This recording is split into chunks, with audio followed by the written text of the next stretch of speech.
The Justice of Kings by Richard Swan is a fantasy debut. Is about justices. Justices are agents of the empire, of the emperor, and they have judge, jury, executioner powers.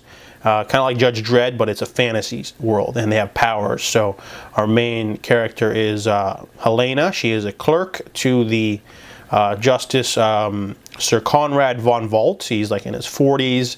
He has the power to speak to the dead and the Emperor's voice, which forces people to tell the truth. However, they tax him a lot physically, and he can't do it all the time, but a lot of people fear him, you know, because of the powers. It's a very mysterious power that their sect can use, the Imperial Magistratum. And he also has his bodyguard Bressinger, who's like a soldier friend that he hired. So the three of them basically go town to town solving cases, and they go to this small village called Rill because they are practicing a religion. However, they get roped up into a larger criminal conspiracy, which is something they have to unravel, but ends up being something more dangerous and more sort of encompassing and grand that might try to overthrow the government itself. So this book is really intriguing. I really liked it. The characters are really well developed. The entire book is done from Helena's perspective. There's some side characters that are really interesting.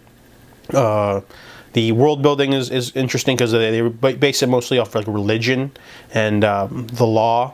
So there's a lot of like dick measuring and sort of like people getting in each other's faces about learning things.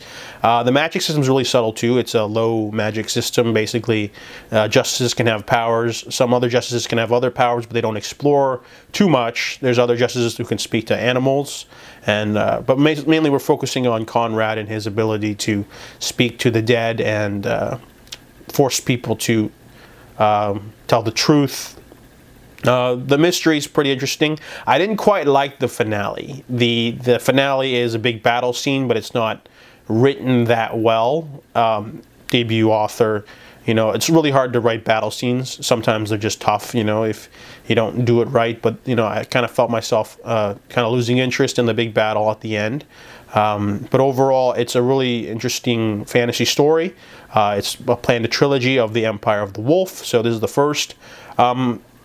This one, yeah, it's very character-driven. I really like the characters more so than the plot, and there's intrigue, and they definitely leave things open for a sequel.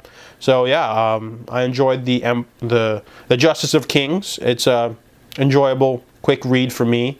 Let's do it on audiobook, but yeah, I'll definitely check out the next one. So I give The Justice of Kings by Richard Swan a 3.5 out of 5.